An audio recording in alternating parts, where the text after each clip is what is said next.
এক নাম্বার চিন্তা হলো আমি ঈমান নিয়ে মরতে পারবো কিনা। আপনি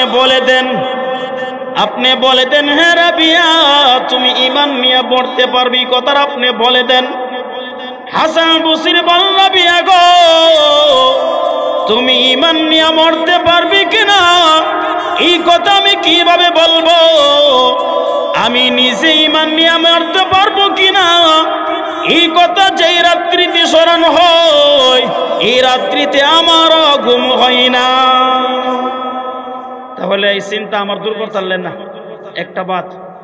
আচ্ছা যাক, আরো তিনটা আছে, তিনটাও যদি দিতারেন বিয়া হয়ে যাবে আজকে। দুই নাম্বারটা হলো হুজুর কবরে যাওয়ার পরে তিনটা প্রশ্ন করবে, এই তিন প্রশ্নের উত্তর আমি দিতে পারবো কিনা। আপনি বলে দেন রাবিয়া তুমি দিতে পারবা, এই কথার আপনি বলে দেন এবং আমার চিন্তাটা দূর করে দেন। হাসান বসরি বলেন রাবিয়া গো তুমি কবরে প্রশ্নের উত্তর দিতে পারবি কিনা আমি কিভাবে বলবো, আমি নিজেই দিতে পারবো কিনা ওই কথা যেদিন মনে হয় ওই রাত্রিতে আমারও ঘুম হয় না, ওই রাত্রিতে আমারও ঘুম হয় না। দুইটা চলে গেল, আরো দুইটা বাকি আছে, এই দুইটার উত্তর দিতেও আজকে বিয়া হয়ে যাবে। তিন নাম্বারটা হলো এই কিয়ামতের কঠিন ময়দানে দুইটা দল হবে। কয়টা দল হবে? দুইটা দল হবে। এই পৃথিবীতে আমলিক আছে, বিএনপি আছে, জাতীয় পার্টি আছে, কত পার্টি আছে, ওয়াহাবি আছে, সুন্নি আছে, কারিজি আছে, এমুক গোষ্ঠী তমুক গোষ্ঠী, হিন্দু মুসলমান বৌদ্ধ খ্রিস্টান, মানে দলের কোনো অভাব নাই। কিন্তু কিয়ামতের কঠিন ময়দানে দুইটা দল হবে, একটা হলো ফারিকুন ফিল জান্নাহ ওয়া ফারিকুন ফিস সাঈর। আমি কি জান্নাতের দলে দাঁড়াবো না আমি জাহান্নামের দলে দাঁড়াবো? হুজুর আপনি আমাকে বলে দেন যে রাবিয়া তুমি জান্নাতের দলে যাইবা অথবা তুমি জাহান্নামের দলে যাইবা, আপনি আমাকে বলে দেন। তখন হাসান বসরি বলেন রাবিয়া গো তুমি কোন দলে দাঁড়াইবা এই কথা আমি কিভাবে বলবো, আমি নিজেই কোন দলে দাঁড়াবো এই কথা যেদিন আমার ইয়াদ হয় ওই রাত্রিতে আমি হাসান বসরির ঘুম হয় না। তিনটা বাদ গেল। আচ্ছা আরেকটা লইছে হুজুর, একটাও যদি দিতে পারেন তাহলে আজকে বিয়া হয়ে যাবে, আজকেই বিয়া হয়ে যাবে হুজুর। চার নাম্বারটা হলো জাহান্নামের উপর দিয়া একটা ফুল সিরাতের একটা ব্রিজ আছে, একটা ফুল আছে, যেই ফুলটা হীরার চেয়ে দার হবে, আমাবস্যার রজনীর দিকে অন্ধকার হবে, চুলের চিকার চিকন হবে, 30,000 বছর রাস্তা এবং এটার নিচে হলো জাহান্নাম। এই ব্রিজটা এই ফুল সিরাতটা আমি পার হতে পারবো কিনা আপনি বলে দেন। আল্লাযী উরসিলা ইলান নাসি কাফাতাম বাশীরাও ওয়া নাযীরা ওয়া দাঈয়ান ইলাল্লাহি বিইذনিহি ওয়া সিরাজাম মুনীরা। أما بعد فأعوذ بالله من الشيطان الرجيم. بسم الله الرحمن الرحيم. قل الذي تفرون منه فإنه ملاقيكم ثم تردون إلى عالم الغيب والشهادة فينبئكم بما كنتم تعملون.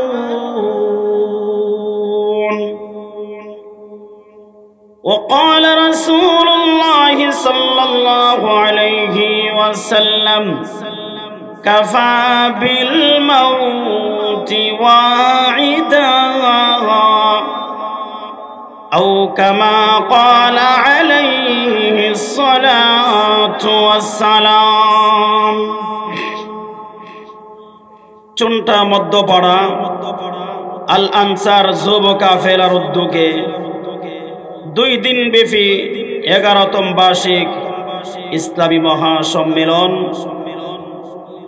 আজকের সমাপনী দিনে আখিরি মোনাজাত যিনি করবেন হযরত মাওলানা শায়েখ আজিজুল ইসলাম জালালী সাহেব হুজুর কিছুক্ষণের মধ্যে ইনশাআল্লাহ চলে আসবে।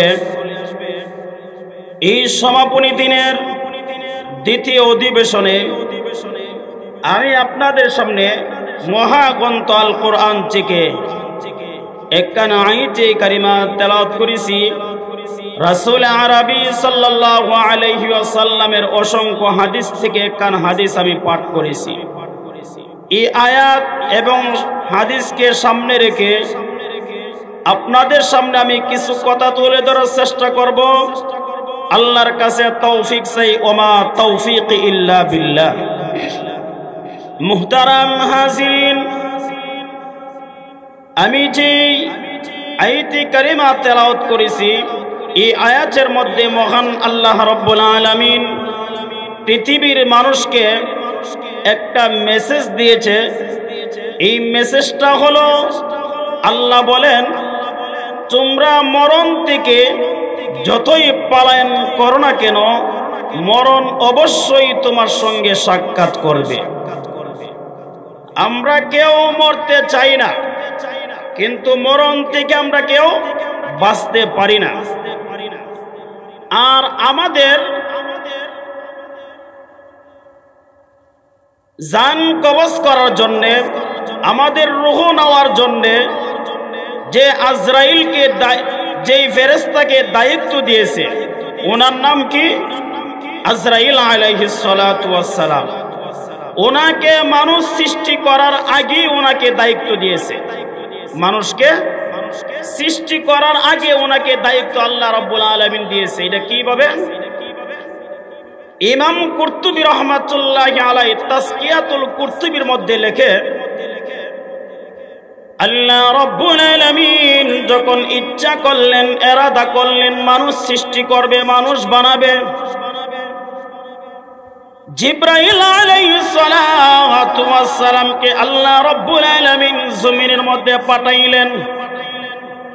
হে জিবরাইল, তুমি মাটি আনো, মাটি দিয়ে আমি আদম বানাবো।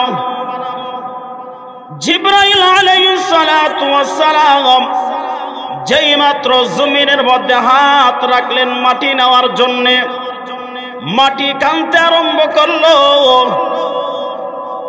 মাটি কাঁদে আর বলে, তুমি কে?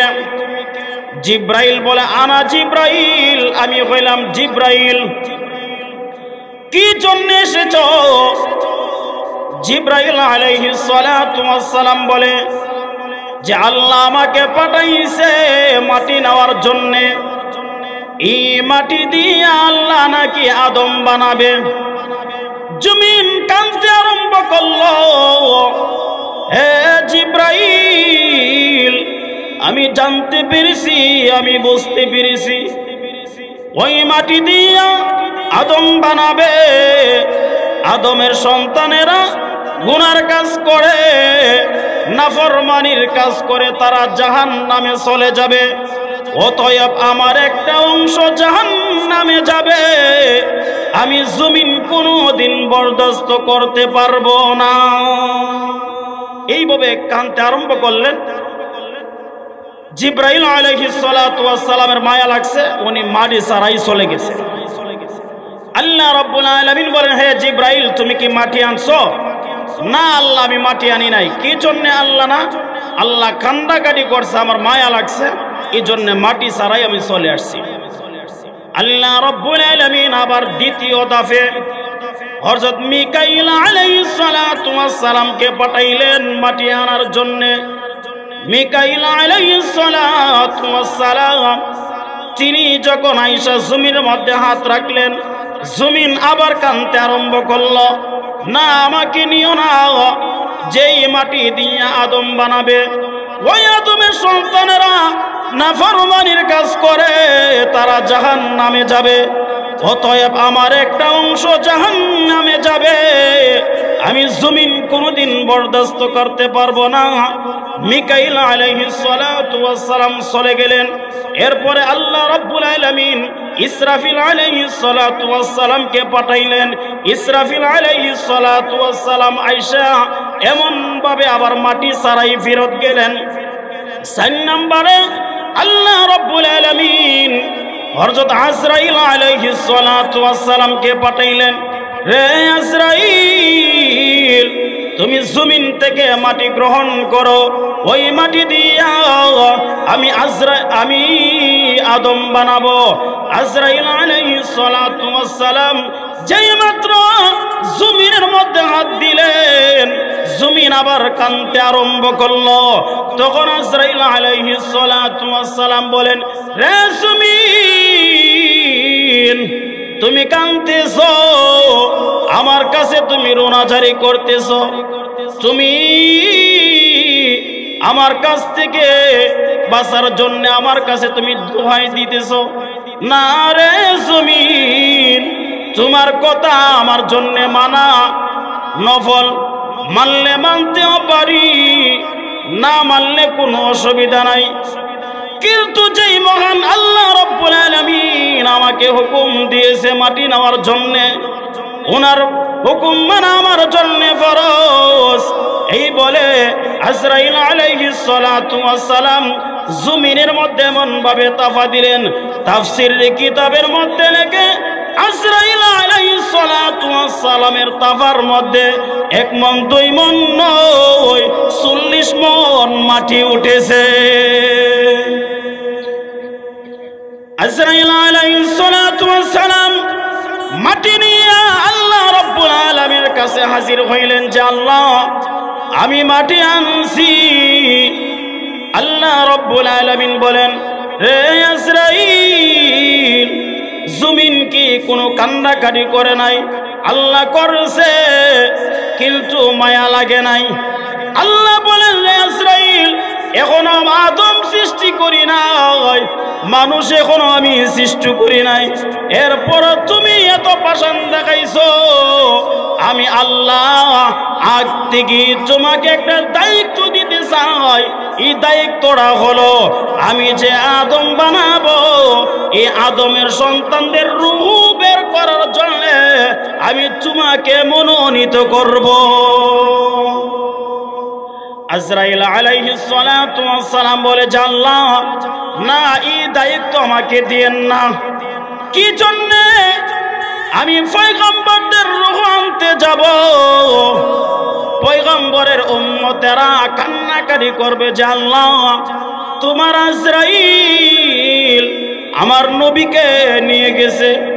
আল্লাহ আমাদের নবী যদি আরো কিছুদিন যদি থাকতো, তাহলে নবীর সংস্রবে থেকে আমরা সুবত গ্রহণ করতাম, আমরা তাওয়াজ্জু পাইতাম।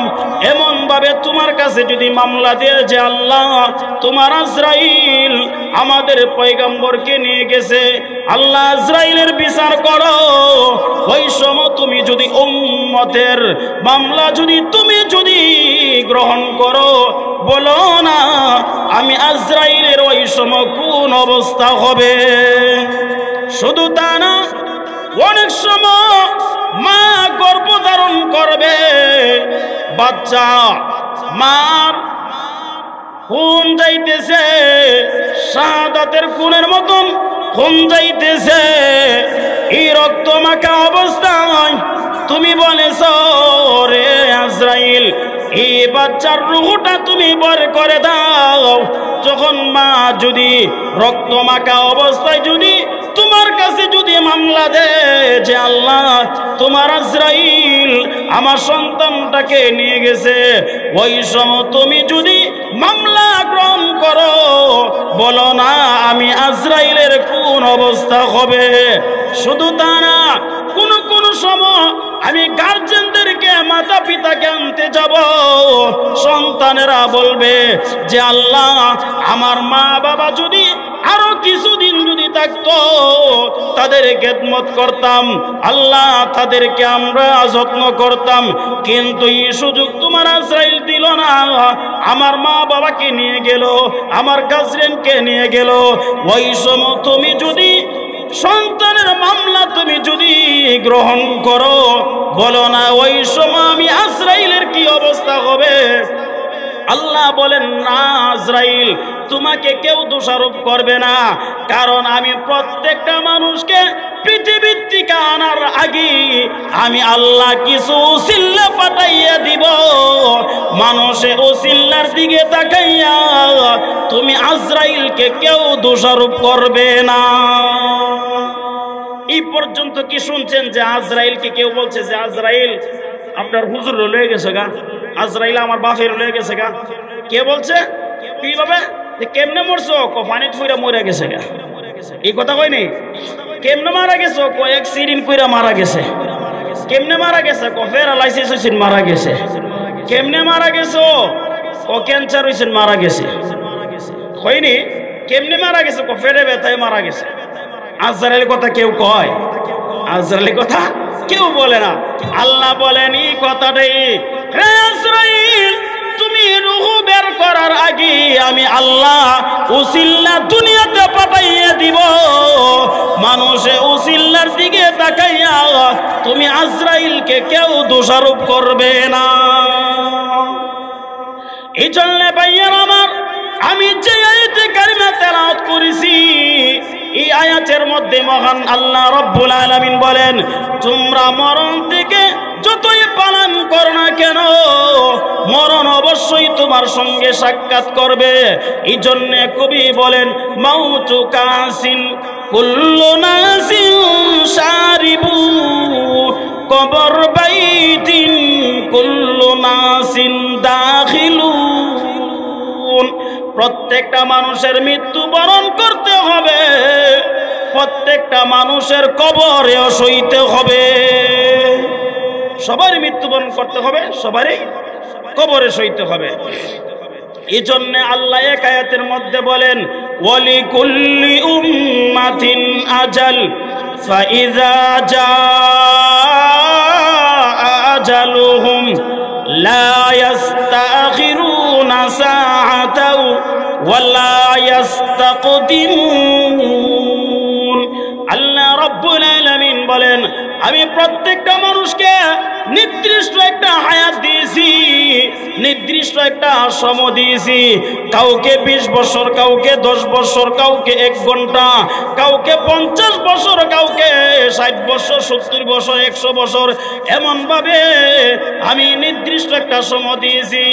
ওই নির্দিষ্ট সময়টা যখন এসে যাবে আজরাইল আলাইহিস সালাতু ওয়াস সালাম 1 সেকেন্ড আগেও তার রূহটা বের করবে না, 1 সেকেন্ড পরেও তার রূহটা বের করবে না। সঠিক সময় তার রূহটা বের করবে আজরাইল আলাইহিস সালাতু ওয়াস সালাম।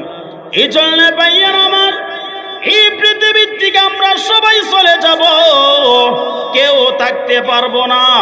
আমরা কেউ কিন্তু মরতে চাই না, কিন্তু মরণ থেকে কেউ আমরা বাঁচতে পারি না। আল্লাহ রাব্বুল আলামিন প্রত্যেকটা মানুষের মরণের সময় 4 জন ফেরেশতা আগে পাঠা। কয়জন ফেরেশতা? 4 জন ফেরেশতা। 1 নম্বর ফেরেশতা এসে বলেন রে আল্লাহর বান্দা তুমি আমাকে বিদায় দিয়ে দাও। আমি কইলাম ওই ফেরেশতা যেই ফেরেশতা তোমার পানি আমি যোগাইয়া দিতাম।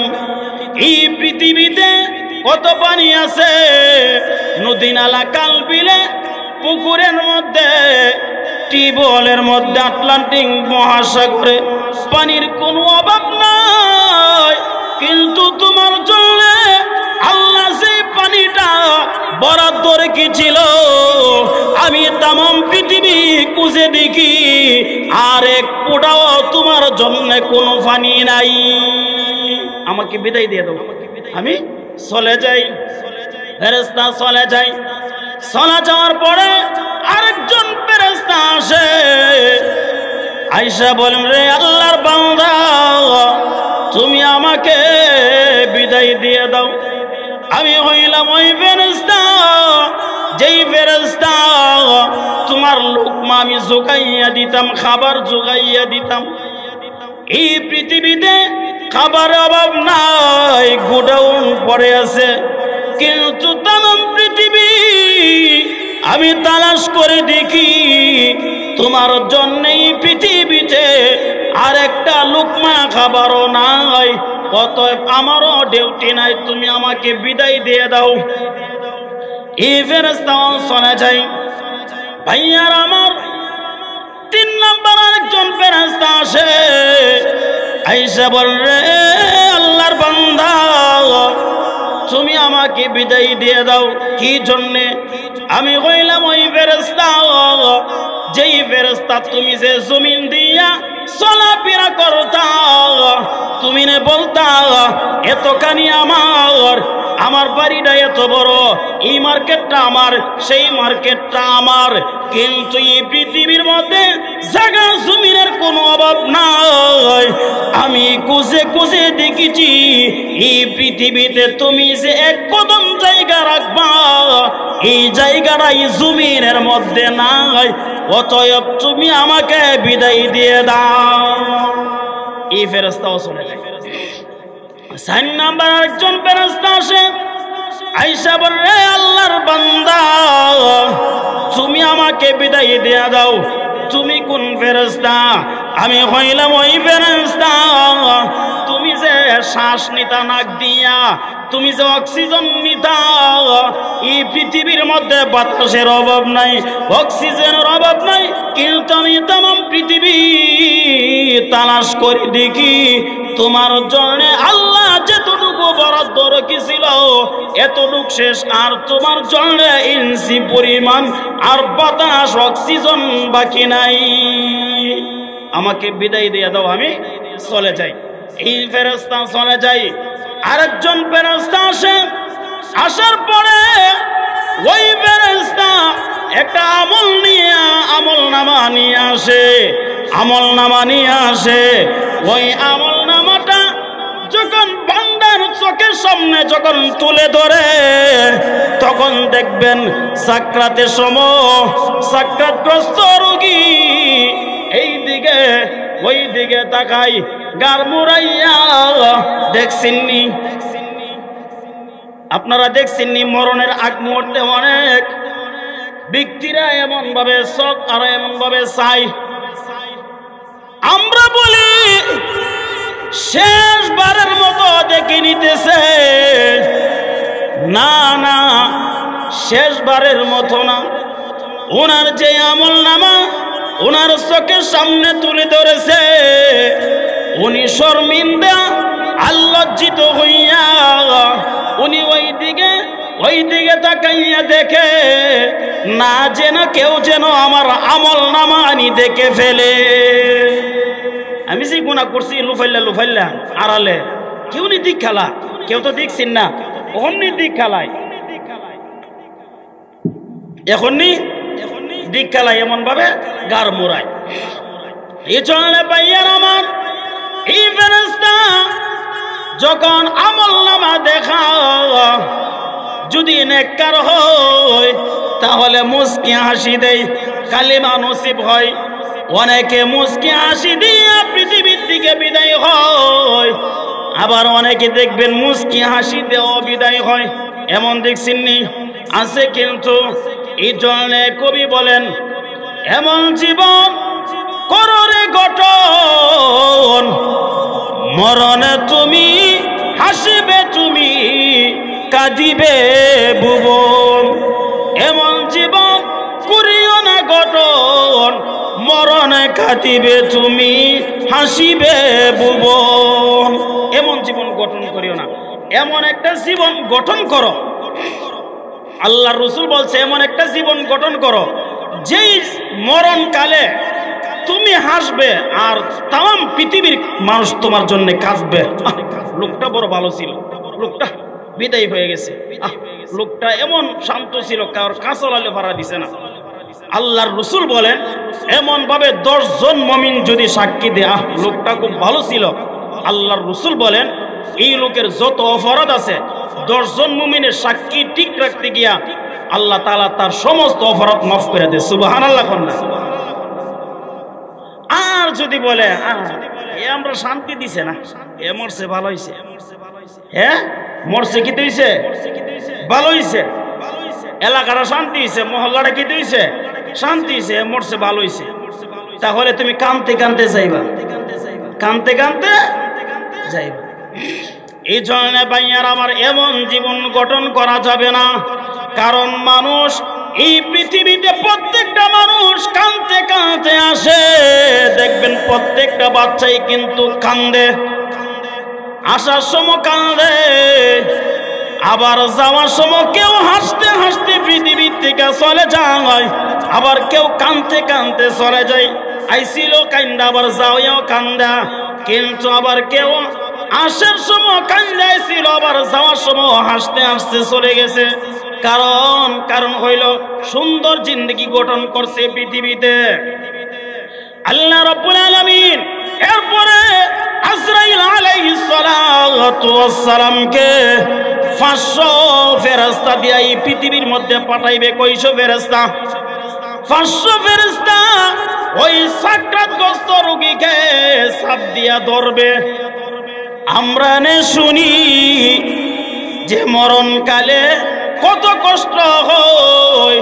আল্লাহর রাসূল বলছে যে একটা বকরি, যেটা বকরি ছাগলের চামড়া টাইনা চুললে যত কষ্ট হবে, এর চারও বেশি কষ্ট হবে যেদিন প্রাণ পাখি বের হয়ে যাবে। তাহলে তো লড়াচড়া দি করে না, এত যদি কষ্ট হয় তাহলে লড়ে না দি, সাইটে সেটি করে হালকা একটু, অনেক সময় হালকা লড়ে, আবার অনেকে হালকাও লড়ে না। তার কারণ কি? ফেরেশতা চাপ দিয়ে ধরে রাখছে। আল্লাহু আকবার, আল্লাহু আকবার। ফেরেশতা চাপ দিয়ে ধরে রাখে শক্ত করে, যেন নাড়াচড়া যেন না করতে পারে। আর রূহটা এমন ভাবে দৌড়াদৌড়ি করতে আরম্ভ করে, দেহের ভিতরে দৌড়াদৌড়ি করতে আরম্ভ করে। ওই সময় তার কোন সন্তান যদি আল্লাহর কোরআন থেকে যদি ইন্না লিশাইইন কালবা ওয়া কলবুল কুরআন ইয়াসিন, সূরা ইয়াসিন, ওই সময় যদি কোন সন্তান যদি তেলাওয়াত করে ইয়াসিন ওয়াল কুরআনিল হাকীম, এমন ভাবে সন্তান যখন কোরআন যখন তেলাওয়াত করে, আল্লাহ রাব্বুল আলামিন বললে ফেরেশতারা আর চাপ দিয়া দুরিয়া রাখিও না, তার সন্তান সূরা ইয়াসিন তেলাওয়াত করতেছে। সূরা ইয়াসিনের তেলাওয়াতের বরকতে আমি আমার বান্দার জিন্দেগীর কষ্ট মাফ করে দিয়েছি। এই জন্য ভাইয়ারা আমার, আমরা প্রত্যেকেই পৃথিবীর দিকে চলে যাব, কেউ ওই দিন থাকবো না, ইচ্ছা করলেও থাকতে পারবো না। কিন্তু ওই মরণের সময় প্রত্যেকটা মানুষ আজরাইলের কাছে ক্ষমা চাইবে, আজরাইলের কাছে ক্ষমা চাইবে, দুইটা পারমিশন চাইবে। কয়টা জিনিস চাইবে? দুইটা জিনিস চাইবে। আল্লাহ বলেন ওয়া আনফিকু মিম্মা রাযাকাকুমুল্লাহ রাযাকাকুম মিন ক্বাবলি আইয়াতিয়া আহাদাকুমুল মাউত ফায়াকুলা রাব্বি লাউলা আখখারতানি ইলা আজালিন করিব ফাআসাদদাকা ওয়া আকুম মিনাস সালিহিন। ওই সময় প্রত্যেকটা মানুষ আজরাইলের কাছে বলবে, রে আজরাইল, তুমি আমাকে একটু সময় দাও, ইলা আজালিন করিব, একটু সময় দাও। একটু সময় বলতে কুদ্দুর মানে একটা শ্বাস নিতে এবং ছাড়তে যতটুক সময় লাগে এতটুক সময় আমাকে দাও। যদি দাও তাহলে আমি 2টা কাজ করব। কয়টা কাজ? আমি 2টা কাজ করব। 1 নাম্বার হইল ইলা আজালিন করিব ফাআসাদদাকা, আমার যত উপার্জিত সম্পদ আছে সব আমি আল্লাহর রাস্তা দান কইরা দিমু। এই সময়টা তুমি আমাকে। 2 নাম্বার হলো ওয়া আকুম মিনাস সালিহিন, আমি ফজরের সময় মসজিদের ভিতরে ঢুকবো, এশার নামাজ না ফুরিয়ে আমি বের হব না। তাহলে একটু সময় দেবো।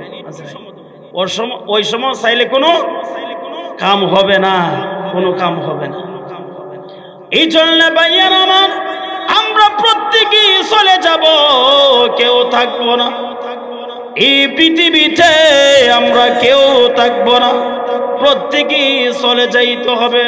কিন্তু আমাদের চাল চলে না, বোঝা যায় আমরা এসেছি আর মনে যাব না, আর যাব না। কিন্তু যত ওলি আল্লাহরা পৃথিবীর থেকে বিদায় হয়েছে, নবী রাসূলরা বিদায় হয়েছে, প্রত্যেকেই চিন্তিত ছিলেন। আমাদের কোনো চিন্তা নাই। আমরা কোনো চিন্তা আছে? খাইতাছে, চলতাছে, ঘুমাইতাছে, ফিনতাছে, এই জিন্দেগি চলছে। হযরত একদিন না গেছে, সারা গেছে। কিন্তু নবীরা কেমন চিন্তিত ছিল! আল্লাহ রাব্বুল আলামিন প্রত্যেক পয়গম্বরকে মুজিজা দিয়েছিল। ঈসা আলাইহিস সালাতু ওয়াস সালামকে একটা মুজিজা দিয়েছিল। এই মুজিজাটা হলো ঈসা আলাইহিস সালাতু ওয়াস সালাম যেই কবর পাশে যাইয়া বলতো, কুম বিইজনিল্লাহ, আল্লাহর হুকুমে দাঁড়াও। এই কবরে যে শুয়ে থাকতো আল্লাহর হুকুমে দাঁড়াইয়া যাইতো। সুবহানাল্লাহ। ঈসা আলাইহিস সালাতু ওয়াস সালাম একটি কবর পাশে যাইয়া কুম বিইজনিল্লাহ যখন বলল, এই কবর মধ্যে যে শুয়ে ছিল উনি ফাল দিয়া লাফ দিয়া দাঁড়াইল। সুবহানাল্লাহ। দাঁড়ানোর পরে ঈসা আলাইহিস সালাতু ওয়াস সালাম বলেন, মান আনতা, আপনি কে? মা ইসমুকা, আপনার নাম কি? তখন তিনি বলেন, আমি হইলাম নূহ আলাইহিস সালাতু ওয়াস সালামের ছেলে, আমার নাম হইল সাম আলাইহিস সালাতু ওয়াস সালাম।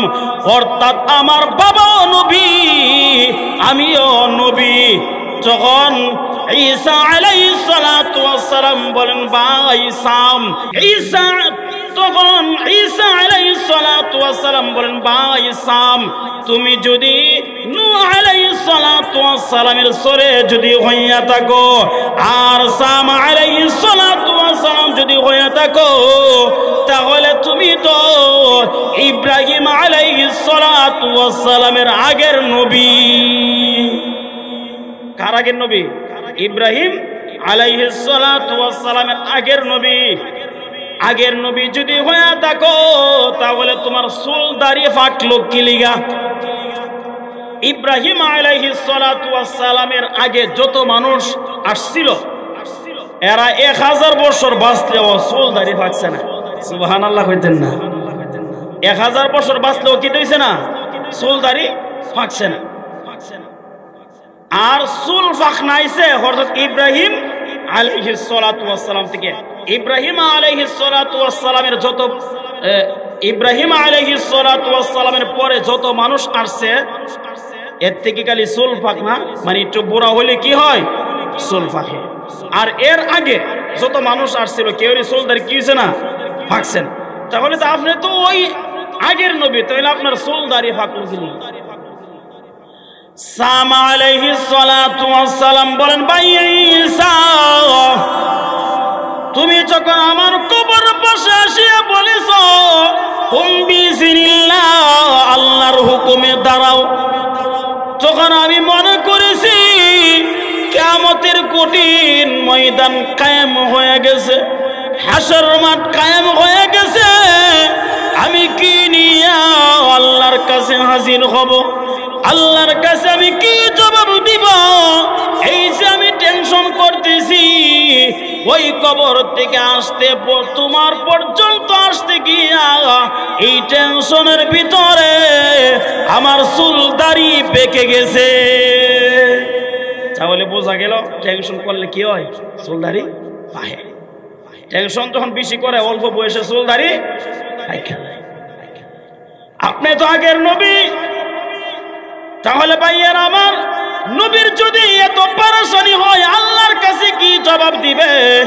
আমরা তো সাধারণ মানুষ, আমাদের কোন অবস্থা হবে? শুধু তা নয়, হাসান বসরি রাহমাতুল্লাহি আলাইহির নাম আপনারা শুনছেননি? হাসান বসরি, হাসান বসরি রাহমাতুল্লাহি আলাইহি, ওনার বাড়ি যদিও বসরা, ইরাকে, কিন্তু উনি জন্মগ্রহণ করছে মদিনায়। উনি কোন জন্মগ্রহণ করছে? মদিনায়। ওনার লাশ বয়সে, ওনার লাশ বয়সের একজন ছাত্রী, উনি একদিন কি করতেছে, পানির মধ্যে যাই নামাজ বিছায়া নামাজ পড়তেছে। কি করতেছে? নামাজ পড়তেছে। কে? হাসান বসরি রাহমাতুল্লাহি আলাইহি। তখন ওনার শেষ জমানায় একজন ছাত্রী ছিল, যার নাম হলো লাবিয়া বসরিয়া, রাবিয়া বসরিয়া। উনি দিকে পারে আমার উস্তাদিরা কি করতেছে, এটা তো কোনো ওরের কেরামতি হইতে পারে না। পানির মধ্যে নামাজ পড়া এটা কোনো কেরামতি না। এত করে সাধারণ মানুষের ঈমান আমল কি হয়ে যাব? ধ্বংস হয়ে যাব। এখন হুজুরে কিভাবে কইব? উনি কি করলেন? প্রতিবাদ কি করলেন? বাতাসের মধ্যে নামাজের বিছনা বিছাই দিছে। সুবহানাল্লাহ। বিছায় নামাজ পড়তেছে, নামাজ পড়তেছে। হাসান বসরি রাহমাতুল্লাহি আলাইহি সালাম ফিরাইয়া দেখে রাবিয়া বসরিয়া বাতাসের মধ্যে নামাজ পড়তেছে। আরে বাবারে, আমি পানির মধ্যে বিড়ি দিই, বাতাস বিড়ি দিয়ে আমার তার আজ্ঞাইল, বিড়ি দিয়ে আমার তারও আজ্ঞাইল। শরম পাইলেন, লজ্জা পাইলেন। কি পাইলেন? লজ্জা পাইলেন। তখন তিনি কি করলেন? বিয়ার প্রস্তাব দিয়ে লাইলেন রাবিয়া বসরিয়ারে, যে তুমি আমার কাছে বিয়া বয়া যাও, তুমি কি করো? আমার কাছে বিবাহ বসে দাও। বিয়া আমরা যেটা মনে করি আনন্দ উল্লাস, আনন্দ ভর্তি, না না না, এই সত্যি না। আল্লাহ রসুল হাদিসের মধ্যে বলছে, স্বামী স্ত্রী যখন তারা দুজন যখন জান্নাতি হয়ে যাবে, আল্লাহ রব্বুল আলামিন তাদেরকে বলবো তোমরা একজনের হাতে আরেকজন ধরো, আর আল্লাহ বলবে উদখুলুহা বিসালামিন আমিনিন, হাসি দাও, সালামতের সাথে তোমরা জান্নাতের ভিতরে ঢুকো। সুবহানাল্লাহ। এখন মনে করেন স্বামীর আমল ভালো না, স্ত্রীর আমল ভালো, স্ত্রী জান্নাতের টিকিট পাইছে, তখন বলবো যে আল্লাহ, স্ত্রী বলবে যে আল্লাহ, আমার তো দুনিয়ার টাকা অবস্থায় বরং পোশাক খাওয়ান টাউনে সবকিছুই লোকটা করছে, আমার স্বামী কই? সবাই দি স্বামী লইয়া লইয়া জান্নাতের ভিতরে যাইতেছে। এই যে খাদিজা যাইতেছে মুহাম্মদুর রাসূলুল্লাহ সাল্লাল্লাহু আলাইহি ওয়াসাল্লামকে নিয়া, মুহাম্মদুর রাসূলুল্লাহ আয়েশা সিদ্দিকাকে নিয়ে যাইতেছে, হযরত আলী ফাতেমাকে নিয়ে যাইতেছে জোড়া জোড়াতে। আমার জোড়া কই? আল্লাহ বলে তোমার স্বামীর আমল ভালো না, তোমার স্বামীর আমল কি না? ভালো না, এটা জান্নাতের উপযুক্ত না। তখন বলবে যে আল্লাহ, আমার সব কিছু ব্যবস্থা করছে উনি, ওনারে ছাড়া আমি কিভাবে যাই? আল্লাহ নৌকায় টিকিটটা নেওগা, টিকিটটা নেওগা। আল্লাহ কয়, মহিলা, এই ছোট লোকি কাজ তো আমার নাই, আমি দিতে পারি কিন্তু নিতে পারি না, আমি দিতে পারি কিন্তু আনতে পারি না, আমার দেওয়ার অভ্যাস আছে, আনার অভ্যাস নাই। তাহলে আল্লাহ এমনও যদি হয়, তাহলে আমার স্বামীরে তুমি আরেকটা টিকিট দিলাও না। আল্লাহ কই কথাটা তুমি কও না কি লিগা? সুবহানাল্লাহ কন না। তাহলে স্ত্রীর সুপারিশে স্বামী কি হয়ে যাবে? জান্নাতি হয়ে যাবে। আবার এই কথাটাই উল্টা ভাবে স্ত্রী যদি জাহান্নামী হয়ে যায়, স্বামী যদি জান্নাতি হয়ে যায়, স্বামী বলবে যে আল্লাহ আমার খাওন টাউন সবকিছু কাবুল্লাতে তো সবকিছু ধুয়ে টুয়ে দিছে, সবকিছু আমার সংসারটা আঞ্জাম দিছে, আল্লাহ আমার বিবিরে ছাড়া আমি কিভাবে যাব? যখন আল্লাহ বলবে যাও তোমার সুপারিশে তোমার বউরে কি করলাম? জান্নাতি দিয়ে দিলাম। সুবহানাল্লাহ। ওই রাবি তখন হাসান বসরি রহমাতুল্লাহি আলাইহি বলেন যে আমার আমল দিয়া জান্নাতে যাওয়ার জন্য যথেষ্ট যদি না হয়, রাবিয়ার স্বামী হওয়ার কারণে আমি জান্নাতি হয়ে যাব। সুবহানাল্লাহ। এই দৃষ্টিকোণ থেকে উনি প্রস্তাব দিয়েছেন, এই দৃষ্টিকোণ থেকে উনি প্রস্তাব দিয়েছেন। যখন এই হাসান বসরি রহমাতুল্লাহি আলাইহি উনিও কম বড় না, কি বলছিলাম, ওনার বাড়ি যদিও ইরাকে বসরা, কিন্তু উনি জন্মগ্রহণ করছে কোন মদিনায়। মদিনায় ওনার হাসান বসরির মা ছিল আল্লাহর নবীর স্ত্রী উম্মে সালমা রাদিয়াল্লাহু তাআলা আনহার বান্দি ছিলেন এই হাসান বসরির মা। হাসান বসরির মা যদি কোথাও যাইতেন, তখন হাসান বসরিকে আম্মাজান উম্মে সালমার কাছে দিয়ে যাইতেন। তখন অনেক সময় বাচ্চা দেখবেন কান্নাকারি করলে এক কোল থেকে আরেক কোলে গেলে কান্নাকারি করে, কি করে? কান্নাকারি করে, কান্নাকারি করে। যখন কান্নাকারি করলে বাচ্চাকে সান্ত্বনা দেওয়ার জন্য অনেক সময় আমরা ফিটার দিই মুখে বাচ্চারে, চোষণি কি কয়, এটা চোষণি কই। তে আম্মাজান উম্মে সালমা ওনার স্তন ধরে দিতেন, তে দুধ তো না ওই কারণ মুরব্বী মহিলা, মানে সান্ত্বনা দেওয়ার জন্য। হাসান বসরি যেই মারতো টান দিত দুধের জোয়ার এসে তো। সুবহানাল্লাহ। তাহলে আম্মাজান উম্মে সালমার দুধ উনি পান করছে, তাহলে উনি কত বড়। এই হাসান বসরি রহমাতুল্লাহি আলাইহি উনি দিন শিখছে আব্দুল্লাহ ইবনে আব্বাস রাদিয়াল্লাহু তাআলার কাছ থেকে। এই হাসান বসরি রহমাতুল্লাহি আলাইহির ফির হলো হযরত আলী রাদিয়াল্লাহু তাআলা। আলীর ফির হলো মুহাম্মাদুর রাসূলুল্লাহ সাল্লাল্লাহু আলাইহি ওয়াসাল্লাম। তখন রাবিয়া বসরিয়া কই এত বড় স্বামী পাওয়া, এত ভাগ্যবতী স্বামী পাওয়া, মানে এত বড় জবরদস্ত আলেম বুজুর্গ স্বামী পাওয়া তো এটা ভাগ্যের বিষয়। কিন্তু আমার ৬০টা চিন্তা দূর করে দিলেন, এই ৬০টা চিন্তা দূর করে দিলে আজকে বিয়া হয়ে যাবে। সুবহানাল্লাহ। আমার ৬০টা চিন্তা কি গো? তোমার ৬০টা চিন্তা? হ্যাঁ আমার হুজুর, আমার উস্তাদ। এক নাম্বার চিন্তা হলো আমি ঈমান নিয়ে মরতে পারবো কিনা। আপনি বলে দেন, আপনি বলে দেন হে রাবিয়া তুমি ঈমান নিয়ে মরতে পারবি, কথা আপনি বলে দেন। হাসান বসরি বলল রাবিয়া গো তুমি ঈমান নিয়ে মরতে পারবি কিনা, এই কথা আমি কিভাবে বলবো? আমি নিজে ঈমান নিয়ে মরতে পারবো কিনা এই কথা যেই রাত্রিতে স্মরণ হয়, এই রাত্রিতে আমার ঘুম হয় না।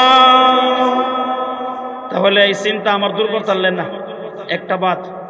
আচ্ছা যাক, আরো 3টা আছে, 3টাও যদি দিতারেন বিয়া হয়ে যাবে আজকই।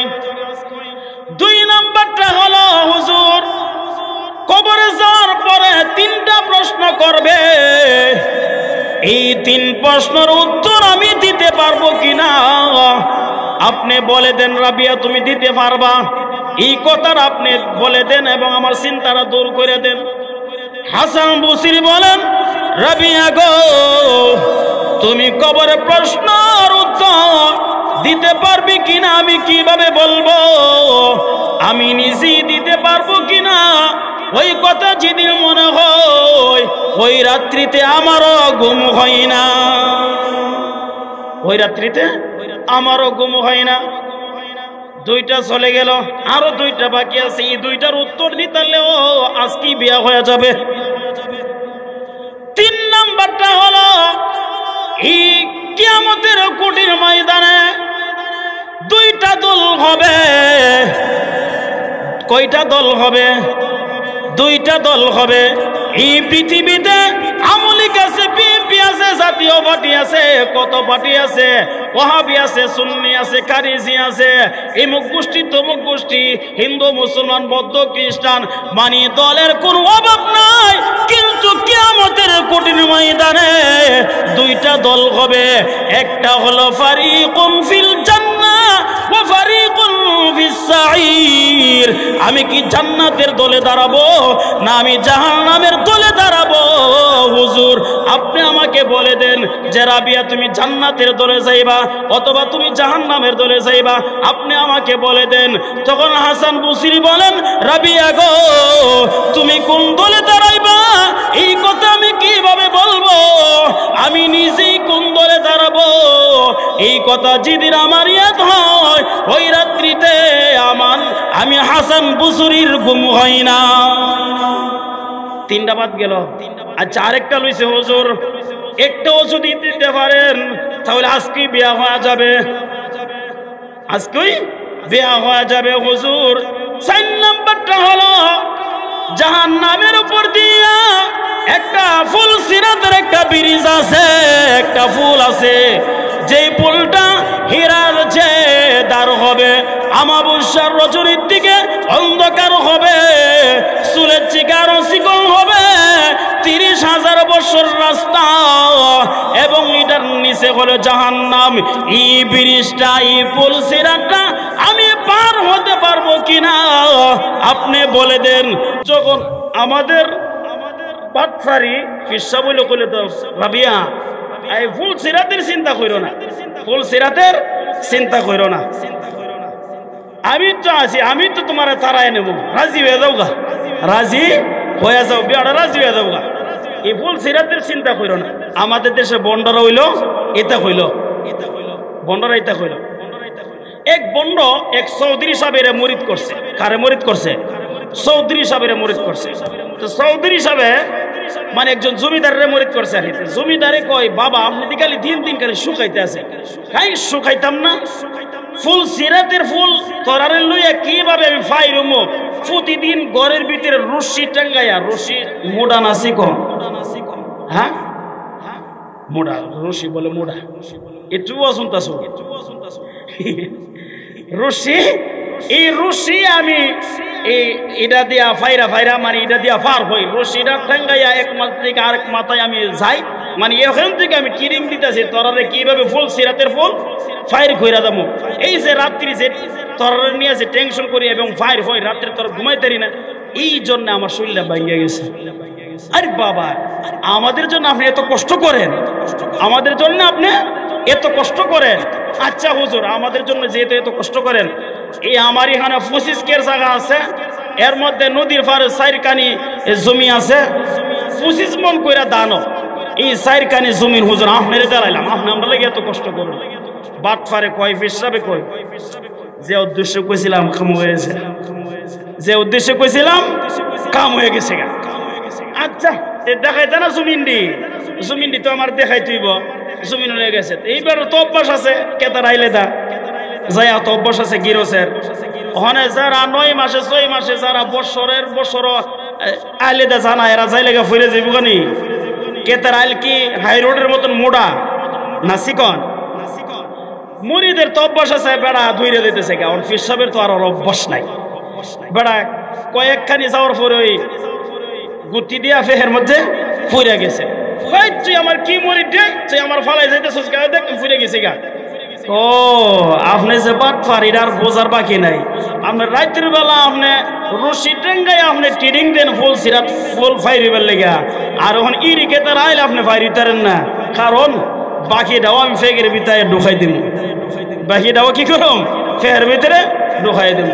তাহলে এই জন্যে হাসান বসরি বলেন, না রাবিয়া আমি নিজে পার হতে পারবো কিনা আমি নিজেই জানি না। এই কথা যেই রাত্রিতে মনে হয় ওই রাত্রিতে আমারও ঘুম হয় না। তাহলে রাবিয়া বলেন, হুজুর যদি আপনারও চিন্তা থাকে আমারও চিন্তা আছে, তাহলে বিয়া কইরা সময় নষ্ট করিয়া লাভ নাই, সময় নষ্ট করিয়া লাভ নাই। আল্লাহর ইবাদতের মধ্যে মশগুল হয়ে যায়। হাসান বসরি বলেন, রাবিয়া গো আর বিয়া লাগবে না, তুমি আমাকে যে ওয়াজ করে দিয়েছো আর বিয়া লাগবে না। এই জন্য ভাইয়ার আমার ওলি গাউস কুতুবের পয়গম্বরদের সবার চিন্তা আছে পরকাল নিয়ে, কিন্তু আমাদের কোনো চিন্তা নাই, আমাদের কি নাই? চিন্তা নাই। এই জন্য ভাইয়ারা আমার, আমরা প্রত্যেকেই পৃথিবীর থেকে চলে যাব, কেউ আমরা থাকবো না। যেদিন কিয়ামতের কঠিন ময়দান হাসর মাঠ কায়েম করবে, আল্লাহ রব্বুল আলামিন প্রত্যেকটা মানুষকে 5টা প্রশ্ন করবে। কয়টা প্রশ্ন? আল্লাহর রাসূল বলেন, লা ইয়াজালু কদমা ইবনু আদম হাত্তা ইউসআলা আন খামসিন আন উমরিহি ফীমা আফনা। আল্লাহর রাসূল বলেন, আল্লাহ রাব্বুল আলামিন কিয়ামতের কঠিন ময়দানে আদম থেকে নিয়ে কিয়ামত পর্যন্ত যত মানুষ আসবে, প্রত্যেকটা মানুষকে 5টা প্রশ্ন করবে। 5টা প্রশ্নের উত্তর না দেওয়া পর্যন্ত 50,000 বছরের ভিতরে 2টা পাও 1 ইঞ্চি লড়াইবার সুযোগ আল্লাহ তোমাকে দিবে না। 50,000 বছর দাঁড়ায় থাকবে, তামা নিচের জমিন কি হয়ে যাবে? তামা তামা তামা। আল্লাহু আকবার, আল্লাহু আকবার। ভাইয়ারা আমার, কি 5টা প্রশ্ন করবে? 1 নাম্বার প্রশ্ন আল্লাহ রব্বুল আলামিন সর্বপ্রথম করবে, রে বান্দা বান্দি, তোমাকে আমি যে 50, 60, 70 বছর দিয়েছিলাম, অর্থাৎ তোমার পুরো জিন্দগিটা তুমি কিভাবে কাটাইছো, এটার হিসাব তুমি আমার কাছে দিয়ে যাও। সম্ভব? আজকে যদি গার্জেনে সন্তানের কাছ থেকে হিসাব নেয়, তুই আজকে সারাদিনের ভিতরে কি করছস, দেওয়া সম্ভব? সম্ভব না। আর 50, 60, 70 বছর আপনার আমার জিন্দগি, এটা কি হিসাব দেওয়া সম্ভব? এই জন্য আল্লাহর রাসূল বলছেন, মাহাসিবিনি হিসাবান ইয়াসীরা। আল্লাহর কাছে এই দোয়া কইরো, হে উম্মতেরা তোমরা এই দোয়া কইরো যে আল্লাহ আমার হিসাবকে তুমি সহজ করে দাও, আমার হিসাবকে তুমি সহজ করে দাও। 1 নাম্বার প্রশ্ন, তোমার গোটা জিন্দগি তুমি কিভাবে কাটাইছো, 1 নাম্বার প্রশ্ন। 2 নাম্বার প্রশ্ন করা হবে, আনসাবাবিহি ফীমা আবলা। তোমার যৌবন কালটা তুমি কিভাবে কাটাইছো, তোমার যৌবন কালটা কিভাবে কাটাইছো। এখন আপনাদেরকে আমি প্রশ্ন করি, গোটা জিন্দগির ভিতরে যৌবন কাল আসেনি? আছে। তাহলে 1 প্রশ্ন তো যাওয়ার কথা ছিল। আলাদাভাবে আল্লাহ কেন শিখাইল তোমার যৌবন কালটা তুমি কিভাবে কাটাইছো? কারণ যৌবন কালটার অনেক দাম। আর যৌবন কাল কোন সময়টাকে বলা হয়, হাদিসের মধ্যে আছে 15 বছর থেকে নিয়ে 50 বছর পর্যন্ত এটাকে যৌবন কাল বলা হয়। এটাকে কোন কাল বলা হয়? যৌবন কাল বলা হয়। এটাকে যৌবন কাল বলা হয় কারণ যৌবন কালটা হলো দুষ্টামির বয়স, ফাগলামির বয়স। ফাগলামি ছেড়ে দিয়া, দুষ্টামি ছেড়ে দিয়া আল্লাহর গোলামি যখন করে, আল্লাহ রাব্বুল আলামিন এমন খুশি হয়, হে বান্দা বান্দি, এটা তো তোর দুষ্টামির সময় ছিল, এটা তোমার পাগলামির সময় ছিল, এটা তোমার রক্ত গরমের সময় ছিল, কিন্তু তুমি তা বাদ দিয়া ইন্নী আখাফুল্লাহ, আমাকে ভয় করিয়া আমার ইবাদত করতেছো। আল্লাহ খুশি হইয়া তুমি যখন একবার আল্লাহকে ডাক দাও, আল্লাহ একবারে ডাকে সারা দিতে গিয়া 70 বার জবাব দান করে, 70 বার জবাব দান করে। এই জন্য ভাইয়ার আমার 2 নাম্বার প্রশ্ন কি, যৌবনকাল সম্পর্কে। যৌবনকাল দেখবেন আপনাকে সবাই টানে, শিশুকালে আপনার কোনো দাম নাই, যেটা বাচ্চা মানুষ, বুড়া হয়ে গেলে এটা বাদ, এটা বুড়া, এটা কিতা বুড়া। আর যৌবনকাল আপনার যদি অর্থ না থাকে, রক্ত গরম আছে, আয় আমরা দলে, আয় আমরা দলে আয়, কারণ যৌবনকাল। এই জন্য যৌবনকালটা তুমি কোন কাজে ব্যয় করছো আমার কাছে দা হিসাব দাও। 2-3 নাম্বার প্রশ্ন হলো, রে বান্দা বান্দি, তুমি সম্পদ কিভাবে উপার্জন করছো এটার হিসাব তুমি দেয়া যাও। সম্পদ কিভাবে উপার্জন করছো, তুমি কি হালাল পথে উপার্জন করছো না হারাম পথে তুমি উপার্জন করছো? ভাইয়া আমার, এটা কোনো বুদ্ধিমানের কাজ হতে পারে না। আমি হারাম পথে উপার্জন করব আর বুক করবে আমার ছেলে মেয়েরা, আমার আত্মীয় স্বজনেরা। এটা কোনো বুদ্ধিমানের কাজ হতে পারে না। আমি হিসাব দিব, আমি একা একা পিঠা খাবো, কিন্তু বুক করবে অন্যরা। এটা কোনো বুদ্ধিমানের কাজ হতে পারে না।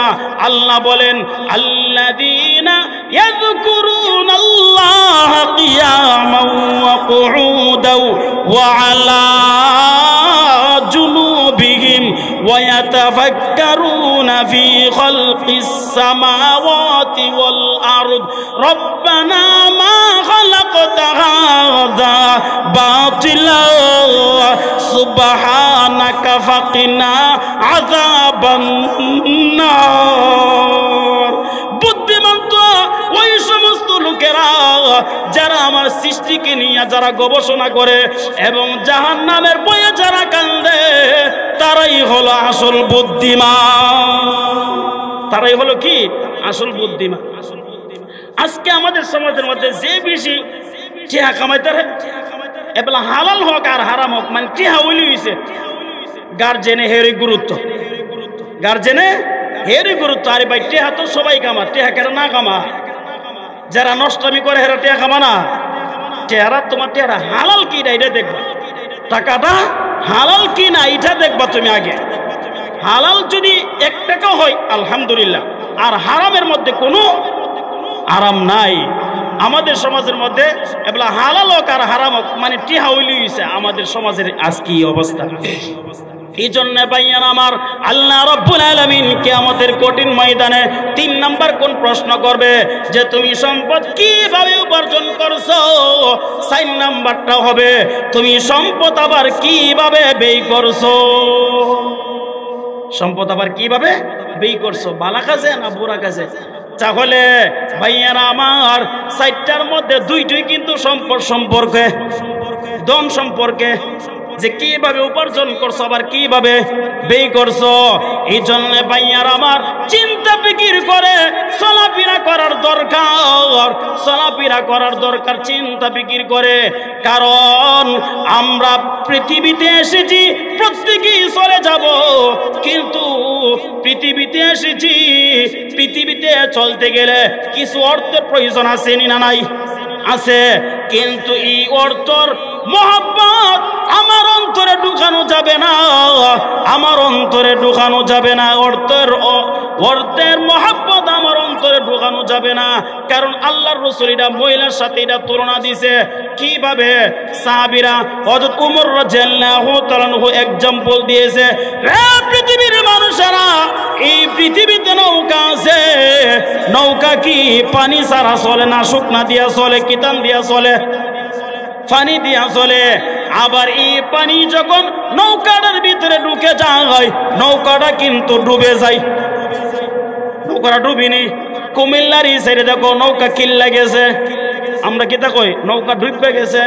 আর কুমিল্লার এই সাইডে, নোয়াখালীর সাইডে নৌকা কিল্লা গেছে। ডুবার খেলা যাই বলে, একটা নৌকা পানি ছাড়া যেমন চলতে পারে না, কিন্তু এই পানি যখন নৌকার ভিতরে ঢুকে যায়, নৌকাটা ডুবে যায়। ঠিক তেমনি ভাবে দুনিয়া ছাড়া আমরা চলতে পারবো না। কিন্তু এই দুনিয়া যদি আপনার আমার ভিতরে যদি ঢুকে যায়, আমিও জাহান্নামী হয়ে যাব, আমিও ধ্বংস হয়ে যাব। এই জন্য ভাইয়ার আমার সম্পদ সম্পর্কে 2টা প্রশ্ন। আর 5 নাম্বারটা আল্লাহ রাব্বুল আলামিন বলবেন, রে বান্দা বান্দি, তুমি যতটুক জেনেছো কোরআন হাদিস সেই পরিমাণ তুমি আমল করছো কিনা। এই পরিমাণ যতটুক জানছিলা এই অনুযায়ী তুমি আমল করছো কিনা, এটার জবাব দেয়া যাও, এটার জবাব দেয়া যাও। এই জন্য ভাইয়ার আমার এই প্রশ্ন সবাইকে করবে, সবাইকে পড়বে। এই জন্যে আমরা প্রতি ওয়াক্তে দোয়া করব। কি করব? আল্লাহুম্মা হাসিবনি হিসাবান ইয়াসিরা। আল্লাহ রাসূল আমাদেরকে দোয়া শিখাই দিয়েছে, যদি আরবিও যদি না বলতে পারেন অন্তত বইকে এতটুকু বললেন যে আল্লাহ কিয়ামতের কঠিন ময়দানে আমার হিসাব তুমি সহজ করে দিও, আল্লাহ আমার হিসাব তুমি সহজ করে দিও, আল্লাহ আমার হিসাব তুমি সহজ করে দিও। এই জন্য ভাইয়ের আমার কিয়ামতের কঠিন ময়দানে আল্লাহ রব্বুল আলামিন আপনার কাছে আমার কাছে আমলনামা ছেড়ে দিবে, প্রত্যেকটা মানুষের কাছে প্রত্যেকের আমলনামা ছেড়ে দিবে। ইকরা কিতাবাকা কাফা বিনাফসিকাল ইয়াউমা আলাইকা হাসিবা। হে বান্দা তোমার আমলনামা তুমি পড়তে থাকো, তোমার আমলনামা তুমি পড়তে থাকো। এমন ভাবে তখন বলতে পারেন যে হুজুর আমি তো আরবি পারি না, আমার আমলনামা আমি কিভাবে পড়বো? আল্লাহ রাব্বুল আলামিন ওই দিন আপনাকে যোগ্যতা দেবে পড়ার জন্য। তখন আপনি পড়তে থাকবেন, আপনি পড়তে থাকবেন, আপনি পড়তে থাকবেন। ওয়ায়াউমা ইয়াদউজ যালিমু আলা ইয়াদাইহি ইয়াকুলু ইয়া লাইতানি ইত্তাখাযতু মা'আর রাসূলি সাবিলা। আপনি যখন আপনি প্রত্যেকে আমল নিয়া এমন ভাবে পড়তে থাকবে, এমন ভাবে পড়তে থাকবে লা ইগাদিরু সগীরাতাও ওয়ালা কাবীরাতান ইল্লা আহসাহা ওয়া ওয়াজাদু মা আমিলু হাদিরা ওয়ালা ইয়াজলিমু রাব্বুকা আহাদা। প্রত্যেকেই পড়বে আর বলবে ও প্রভু কেমন আমলনামা আমার কাছে দিলা, এই আমলনামার মধ্যে কোনো কিছু বাকি নাই, কোনো কিছু বাকি নাই। আমার জিন্দেগিতে আমি কতবার চকটিপ দিয়েছি, কতবার আইন দিয়েছি, কতবার কাশি দিয়েছি, আমি কতবার হাত নাড়াইছি, কই পেয়ালা পানি খেয়েছি, কই লোকমান ভাত খেয়েছি, আমি কই টাকা ইনকাম করেছি, আমি কই টাকা ব্যয় করেছি। মোট কথা আপনার 50, 60, 70 বছরের জিন্দেগিতে আপনি যা করেছেন সবগুলো আপনার আমলনামার মধ্যে আল্লাহ তুলে দিবে, কোনো কিছুই বাকি থাকবে না, আপনার কোনো কিছুই কি থাকবে না, বাকি থাকবে না। এই জন্য ভাইয়েরা আমার আর এই পৃথিবীর থেকে এই পৃথিবীর থাকা অবস্থায় কেউ যদি এই কথা মনে করে যে হুজুররা মাইক পাইলে কত তুই ক, এমন অনেকে আসেনি, আরে হুজুররা মাইক পাইলে কত কতই ক, এমন আসেনি না ভাইয়ের আমার। একটা কথাও কিন্তু আমি বাড়াইয়া বলি না, প্রত্যেকটা কথা কিন্তু আমি কোরআন হাদিস থেকে বলতেছি। এরপরও কেউ যদি মনে করে যে হুজুররা মাইক পাইলেই কথা বলে, এমন যদি অন্তরে লালন করেন, আল্লাহ রাব্বুল আলামিন বলেন ওয়ামান আ'রাদা আন যিকরি